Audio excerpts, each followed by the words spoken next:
Eric, it's a pleasure to finally meet you, my friend. I have been a fan of your work for, man, it's been pretty much 25 years now, so it's an honor to actually get to talk to you. Now I feel old. Don't, please. Untamed is set at Yosemite, and man, the setting alone had to have been one of the biggest perks of signing on to this project. Did y'all actually get to film at Yosemite? And if not, where did y'all film this? We filmed this in the beautiful part of British Columbia at the back of Whistler, Canada.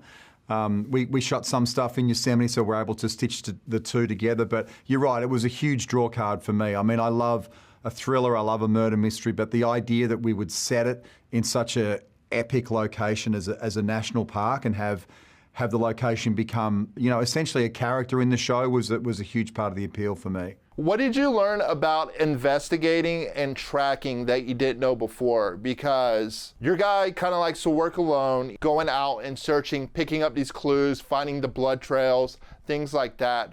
What did you learn about doing investigative, pretty much detective work that you've never known before? Well, what was important to us is that the notion that whilst he's a really experienced investigator, we wanted to try and imbue the character with this kind of spirituality that he has with nature, and that he can see things in a way that other people can't, that he has an affiliation with the land more so than an Indigenous person would have, and that he'd have a special relationship and respect for it, and that would help reveal things to him. That was kind of one of the ideas that we had for the character. I feel like Kyle, he prefers to be kind of solo. He's not really the type of dude that like wants a partner with him.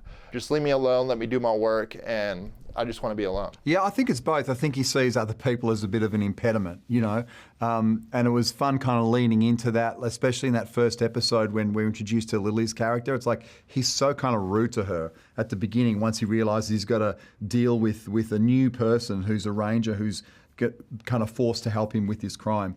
And then we sort of have that arc where it kind of softens and they have that really special professional relationship, which is really cool. And so the casting of Lily's character was really, really important to make sure that we got that dynamic right in terms of that kind of paternal instinct that he has for it. It almost actually goes back the other way as well. What's a skill that you learned on this series that you're going to end up taking forward? I love asking this question because throughout your career, whether you're playing Hector or Black Hawk Down, you're always picking something up that you're going to get to take to the next project. What's something unique that you learned on Untamed that you're going to be able to take forward in your career? Well, it's interesting. I hadn't really abseiled before, so I did learn a little bit on this stuff that I was actually able to take into the very next production that I worked on a little bit. So sometimes the skills are actually quite handy. Some of them you forget, really. It's amazing how many of them you forget. Then there are some like horse riding that you just stays in your body. It's kind of like riding a bike and you never really, really forget how to do it. So I'd say, yeah, some of the climbing stuff and the abseiling came in handy.